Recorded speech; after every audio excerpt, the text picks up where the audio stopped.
Odoo va vraiment vous faciliter la vie en vous générant la déclaration de TVA soit mensuelle, soit trimestrielle, selon votre chiffre d'affaires, mais aussi votre liste de clients assujettis qu'il faut rendre pour le 31 mars de chaque année.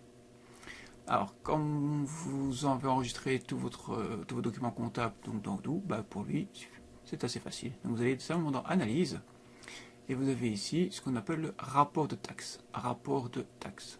Voilà.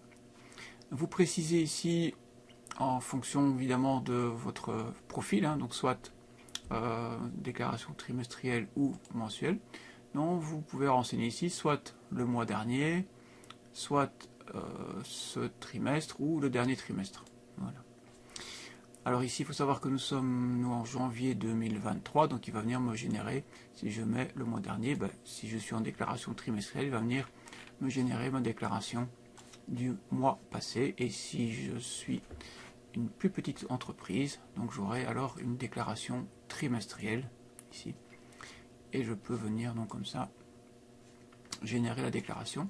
Attention qu'il y a parfois des écritures qui n'ont pas été comptabilisées, donc c'est important de bien tout finaliser, donc avant de générer la déclaration, parce que par exemple des choses qui n'ont pas été faites, on peut regarder ici, voilà, déjà la déclaration d'impôt, elle n'a pas été faite, et ici, qu'est-ce qu'il y a de particulier? L'ouverture de la pièce comptable, oui, mais un total de 0, ça c'est pas grave. Okay, mais parfois il se pourrait très bien qu'on ait des opérations qui ne sont pas terminées, il faut évidemment commencer par les clôturer.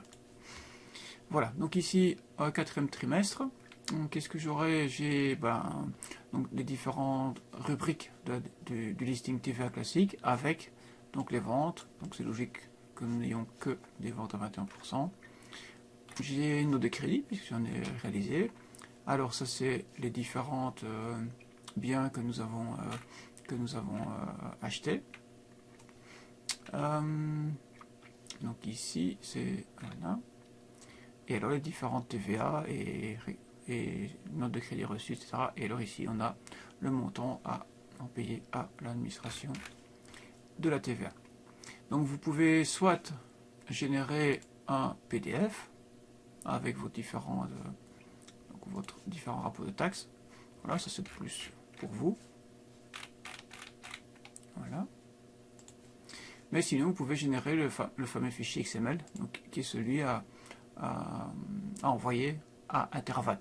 D'accord, donc Intervat, qui est l'organisme officiel et qui souhaite maintenant uniquement, sauf exception, donc des documents en XML. Il suffit d'exporter, vous pouvez l'envoyer chez eux.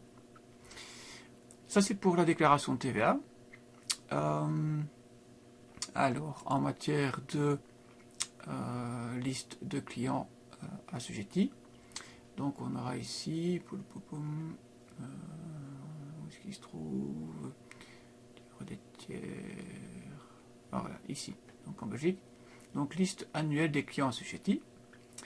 Voilà, donc au fait la loi oblige chaque entreprise et indépendant qui possède un numéro de TVA donc à renseigner, à envoyer un listing à nouveau, idéalement en format XML, Intervat, en reprenant une liste donc du nom et numéro de TVA et le chiffre d'affaires réalisé hors TVA pendant l'année qui s'est écoulée, dès que ça dépasse 250 €.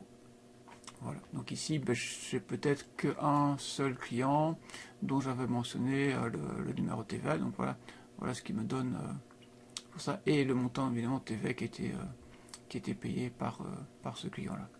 Voilà, ça c'est pour l'année 2022. Bon, voilà, pour avoir cette année-ci, mais c'est pas utile encore. Voilà, donc tout ça, c'est à faire pour le 31 mars et qui concerne l'exercice précédent.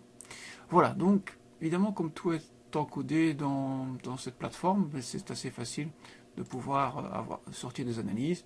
Et donc, tant que j'y suis, donc on a évidemment le bilan, donc qui reprend, voilà, 31/12, donc tout ce que l'entreprise possède à l'actif et au passif, donc tout ce qu'elle doit. Le fameux compte de résultats, donc qui indique évidemment, je vais prendre la dernière année fiscale, donc voir un peu où on se situe. Donc on a chiffre d'affaires, tout ce qui est achat, bénéfices d'exploitation, tout ce qui est produits financiers, et voilà, donc ce qui me permet d'avoir un calcul. Ici c'est estimatif parce qu'il y a encore beaucoup de choses à enregistrer, comme les amortissements par exemple.